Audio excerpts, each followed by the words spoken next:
A cada semana do ano, nós lemos uma porção da Torá chamada Parashá.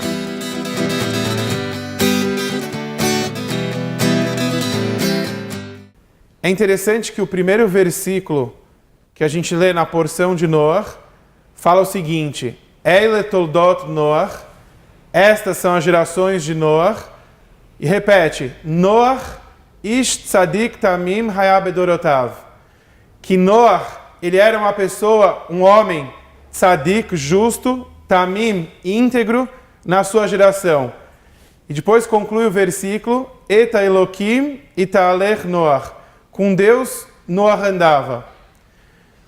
Só que um pedacinho desse trecho, que Noach ele foi uma pessoa justa e íntegra na sua geração, ele pode dar para a pessoa a opção de interpretação, tanto para o lado positivo, como para o lado negativo. Então, e exatamente isso que acontece. Alguns sábios interpretam que Noach ele foi justo só na geração dele. Se ele vivesse na geração de Abraham, do primeiro patriarca Abrão, ele ia ser uma pessoa comum como qualquer outra. Por quê? Que na geração dele eram tantas pessoas perversas, então ele era um pouquinho melhor, ele já se destacava. Outro grupo de sábios, eles dizem que Noach realmente ele era uma pessoa justa em todas as gerações. Porque poucas vezes na Torá a gente encontra a palavra tzadik, justo, em relação a algum sábio, como a gente vê em relação a Noach, em relação a Yosef a tzadik, o José. Então realmente se a Torá ela usa uma conotação positiva para uma pessoa como Noach, ish tzadik, um homem justo que realmente ele foi uma pessoa especial, uma pessoa justa em todas as gerações. E aí vem os sábios e ensinam para a gente uma lição muito interessante que a gente encontra na Ética dos Pais. No Pirkei Avot, logo no início, no primeiro capítulo, ele diz o seguinte, que a gente tem que julgar as pessoas favoravelmente. Se você tem uma situação onde você pode julgar a pessoa tanto para o bem como para o mal, a gente tem que buscar julgar a pessoa para o lado positivo. E aí vem uma outra Mishnah interessante nessa mesma linha de pensamento, que ela diz o seguinte, Al tadin haverha, não julgue o teu próximo, at tagia limkomo, até que você se encontra no lugar dele. Como dificilmente alguém vai conseguir se posicionar perfeitamente no lugar do outro, então a melhor maneira é você não julgar.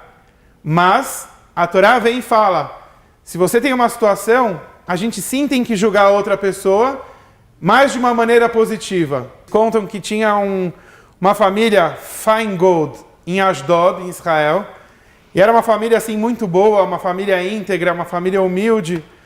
E eles contam que essa família, eles tinham poucas posses, e graças a Deus chegou o momento que a filha noivou.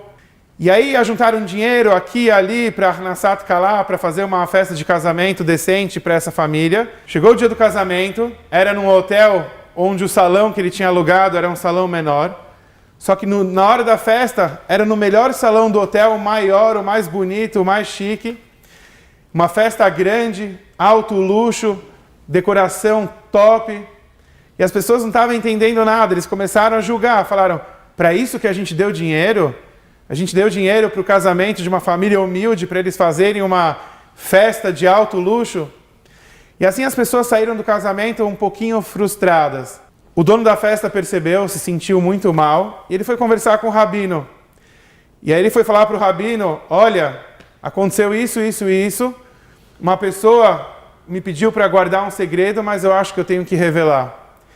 Qual foi a história? Quando ele foi fechar o casamento com o dono do hotel ou do buffet,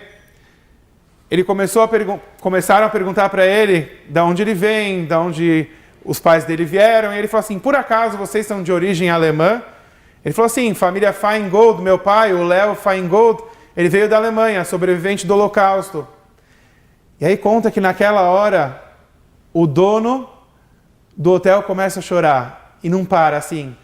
Começa a chorar, e não consegue voltar a si. Depois de alguns minutos ele conseguiu entender o que realmente aconteceu. Esse homem disse o seguinte, ele falou, olha, dezenas de anos a gente está buscando descobrir aquela família Feingold que salvou nossa família inteira do Holocausto, mas até hoje a gente não tinha encontrado.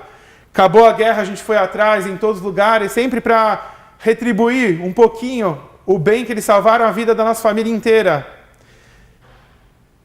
E a gente não encontrou. Hoje, quando você falou Léo Feingold, foi justamente teu pai que salvou a nossa família no Holocausto. Então ele fala assim, o mínimo que eu poderia fazer como retribuição por ter salvo a nossa vida num momento tão difícil da história do nosso povo, é fazer uma festa linda, maravilhosa para tua filha, onde ele não pagou um centavo. E aí a gente volta e pensa um pouquinho se as pessoas no início que ajudaram realmente a pagar a festa pensassem como será que ele conseguiu fazer uma festa tão bonita? E não de cara ir julgando a pessoa sem saber os fatos, o que realmente aconteceu. Acredito que, na verdade, o mundo inteiro seria um mundo melhor, que a gente olharia as pessoas de uma maneira positiva, que com certeza a gente consegue sim encontrar situações positivas em todos os locais, em todos os momentos da nossa vida, com qualquer tipo de pessoa, em qualquer situação. Horário de acendimento das velas de Shabat. Dia 24 de outubro, em São Paulo, às 18h55, horário de verão. At 2:30 p.m., Shlomo R., a Melamed in the local cheder, is in the butcher shop, paying for a prime rack of lamb. That'll be $132. And so it begins.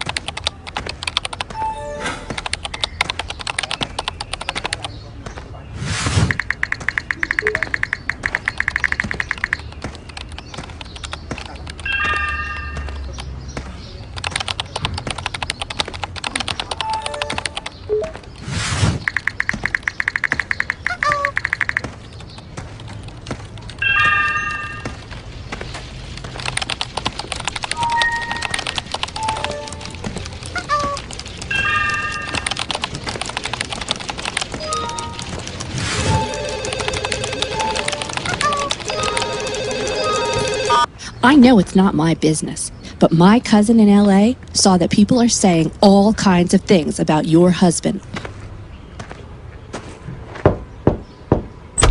Here's the rack of lamb you asked me to pick up for the Shabbat brachas. It was exactly $132.